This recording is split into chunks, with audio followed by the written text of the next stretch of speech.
नमस्कार, मेरा नाम डॉक्टर कपिलेश्वर विजय है।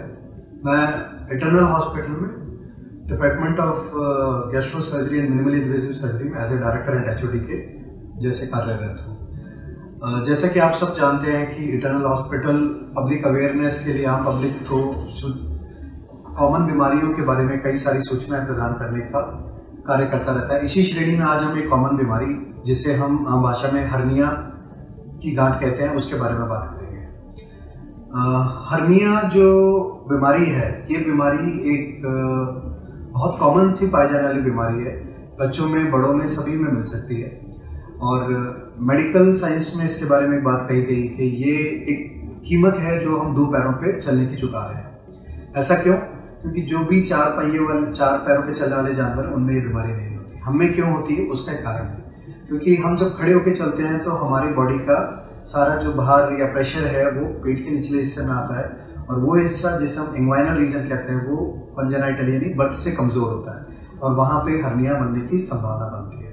तो अगर हम हर्निया की बात करें तो हर्निया दो प्रकार के होते हैं, एक बाहरी हर्निया, एक आंतरिक हर्निया। बाहरी हर्निया जिन्हें हम देख सकते हैं, आंतरिक हर्निया जो हम देख नहीं सकते लेकिन पेट के अंदर बनते हैं। बाहरी हर्निया जो है वो कॉमन रूप से या विशेष रूप से हमारे इंग्वाइनल रीजन, मतलब जहाँ पे टांगे पेट के साथ जुड़ती है उस जगह और नाभि पर होते हैं। ये वो एरिया हैं जहाँ पर कॉन्जेनाइटल यानी बचपन से वो एरिया वीक होते हैं। उनका कारण है कि बच्चा माँ के पेट में नाभि से जुड़ा होता है, जो अम्बिलिकल कॉर्ड के माध्यम से वो बच्चे के बर्थ के बाद में वो हिस्सा बंद होता है, तो उस पेट के हिस्से की दीवार में उतनी ताकत नहीं होती जितनी बाकी हिस्से में होती है। उसी प्रकार जो इंग्वाइनल कैनाल होती है वैसे ही वो भी जन्म से वीक होती है। हर्निया बनने के कारणों में सबसे कॉमन कारण है मांसपेशियों की कमजोरी, अधिक वजन उठाना, बहुत लंबे समय तक खांसी रहना, या कब्ज के लिए पेट में जोर लगाना, या पेशाब के लिए जोर लगाना। इन सब जोर लगाने की परिस्थितियों की वजह से या अचानक बहुत ज़्यादा वजन बढ़ने की परिस्थितियों में पेट के जो हिस्से कमज़ोर हैं, जैसे नाभि और इंग्वाइनल हिस्से, वो हिस्से कमज़ोर होने की वजह से खुल जाते हैं और वहाँ से अंदर की चर्बी और आंतें बाहर आने लगती हैं। कॉमन एक मिसकंसेप्शन या धारणा होती है कि हर्निया में गांठ है।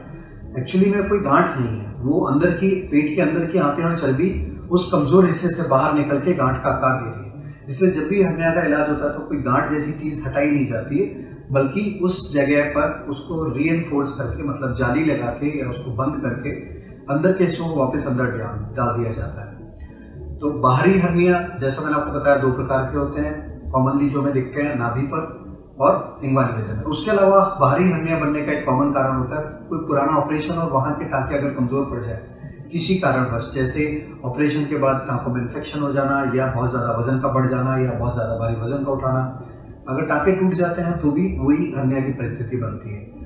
तो इस तरह के हर्निया के लिए हमें क्या ध्यान रखना चाहिए? सबसे पहली चीज़, ये एक बीमारी ऐसी बीमारी है जिसका कोई और इलाज नहीं है सर्जरी यानी ऑपरेशन के अलावा। क्यों?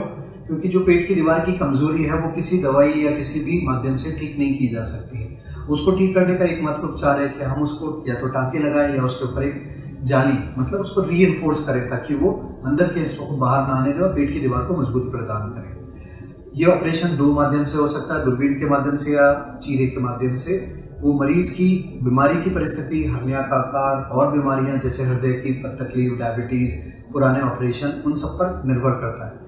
दोनों ऑपरेशन कारगर हैं, और हर्निया में जो इलाज है वो ये टारगेट किया जाता है कि दोबारा कभी मरीज को इस तरह की बीमारी ना हो। ये तो हुई बाहरी हर्निया की बात। लेकिन कुछ हर्निया होता है जो हमारे पेट के अंदर, शरीर के अंदर बनते हैं। वो उसमें और बाहरी हर्निया में फ़र्क सिर्फ इतना है कि बाहरी हर्निया में बाहर दिखाई देते हैं, लेकिन अगर हम बात करें तो जोखिम आंतरिक हर्निया से ज़्यादा होता है। आंतरिक हर्निया कैसे बनते हैं?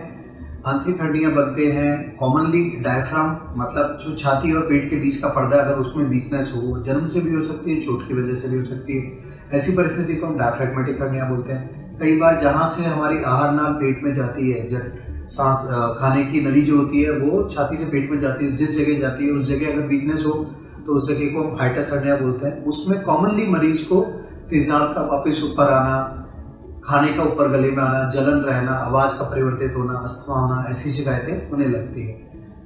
ये बीमारी डायफ्रैग्मेटिक हर्निया की बीमारी, और कई बार अंदर आंतों के अंदर भी हर्निया बनते हैं जिनको हम मेसेंट्रिक हर्नियाज बोलते हैं। उसके अलावा इंटरनल हर्नियाज में कॉमन एक फीमोरल हर्निया जो बाहर से दिखाई तो नहीं देते हैं लेकिन बहुत बड़ी तकलीफ खड़ी कर सकते हैं। इनके लक्षण कोई सामान्य रूप से पकड़ में आने जैसे नहीं होते, लेकिन अगर कभी भी मरीज को पेट में दर्द हो या सांस लेने में तकलीफ हो या कभी कोई चोट लगे तो तुरंत अपने डॉक्टर से सलाह करनी चाहिए।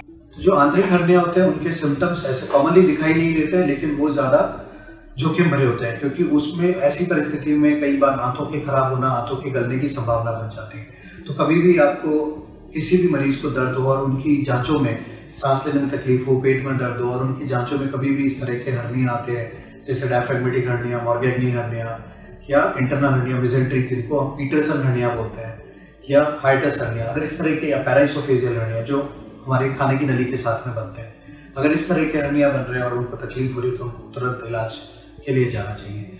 इलाज सफल सुरक्षित है। अधिकतर केसों में ये इलाज दूरबीन से किया जाना संभव है। कुछ विशेष परिस्थितियों में इन इलाज में चीरे की जरूरत पड़ती है। नमस्कार।